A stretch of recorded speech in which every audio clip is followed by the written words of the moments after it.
张嘴就敢管郭德纲要房产，孟鹤堂这胆子到底有多大？师傅那套房还要吗？要，这儿就他不要我还要呢。郭麒麟怕是都没想到吧，自家父亲的房产还能被孟鹤堂惦记上。但咱不得不说，作为德云社7队的队长，孟鹤堂在调节气氛这方面实力确实是强。三言两语的不仅能逗笑师兄弟们，就连自家干爹谦大爷都能被他逗笑。孟鹤堂的相声天赋确实牛，要不然怎么可能每场封箱演出的必备环节就是孟鹤堂被师傅踹屁股？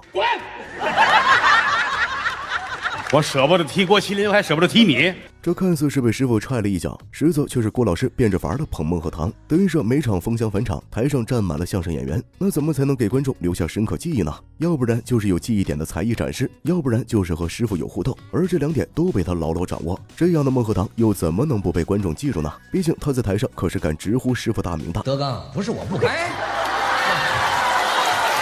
孟鹤堂这一声德纲出来，别说是台下的观众笑得停不下来了，一旁见惯各种大场面的于谦都能被自家干儿子的包袱给吓一跳。那也确实不能怪郭老师一脚踹过去了，毕竟上一个敢在台上这么大胆的，还是摸师傅脑袋的德云一哥岳云鹏。德纲啊，哎呀，你这天杀的鬼，上了一张会说的话，你说你会哪？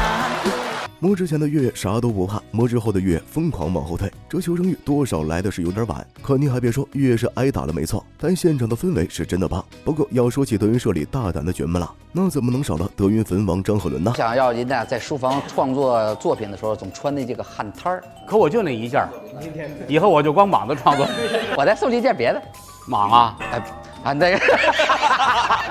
孟鹤堂张嘴要房，张鹤伦张嘴就汗摊儿。德云社各位徒弟们的算盘算是崩到郭老师的脸上了，一个个的全都惦记着师傅的东西。不过幸好郭老师反应快，张鹤伦这汗摊没要到手，还差点被师傅套了出一件蟒袍来。那也怪不得身旁的师兄弟们笑得这么大声。偷鸡不成18米的见多了，这偷鸡不成丢了整个米仓的倒是不多见。毕竟一件汗摊和蟒袍比起来，那可是不值一提。毕竟郭老师暗示郭麒麟这么多回，也没能要到一件自己想要的蟒。岳云鹏给我买了好多的蟒。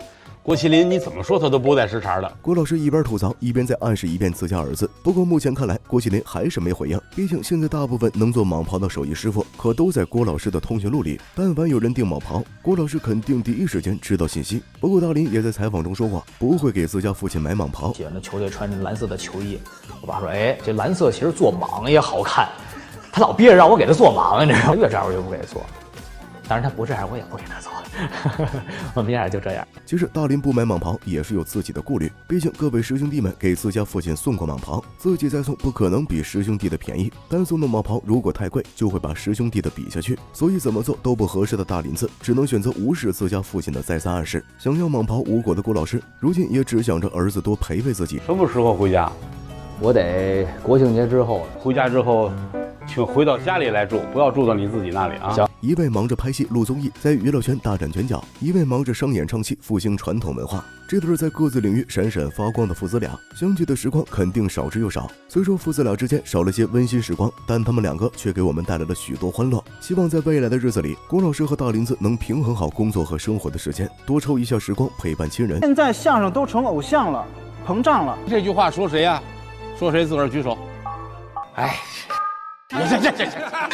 这不好意思，那弹幕就是我发的。这郭老师质问的话语一出，在座的各位角们面面相觑，害怕岳哥读的评论是自己，而坐在主位的郭老师更是环顾一周，把徒弟们的反应看在眼里。但郭老师肯定没想到自己的儿徒能接梗接得这么自然。别看炳哥适时的调节了气氛，但谁又能想到团综节目一开场，郭老师就带着谦大爷给徒弟们来了场鸿门宴呢？但还是少不了张鹤伦的逗逼属性。我给您捂得热乎乎的，温度正合适。哦，那就温度正合。毕竟无论是从开场还是念到自己的评论时，我们伦哥给出的反应出乎意料。基本功真的不行，也就粉丝捧。谁呀？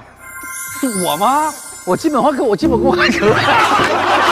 敢在师傅面前直面自己的短板，张鹤伦确实对得起这一声坟王。虽说被观众吐槽基本功不太行，但我们伦哥无论是台风还是包袱，在德云社众位角们之间，那都算是佼佼者。就像郭老师所说的，每一位角们都有自己擅长的，只要能在相声舞台上给我们带来欢乐，那就是好的相声演员。毕竟相声要是不搞笑的话，那就太搞笑了吧？您喜欢这样的德云社吗？评论区里告诉我吧。今天又是期待九良来看我视频的一天，喜欢的话点个关注呗。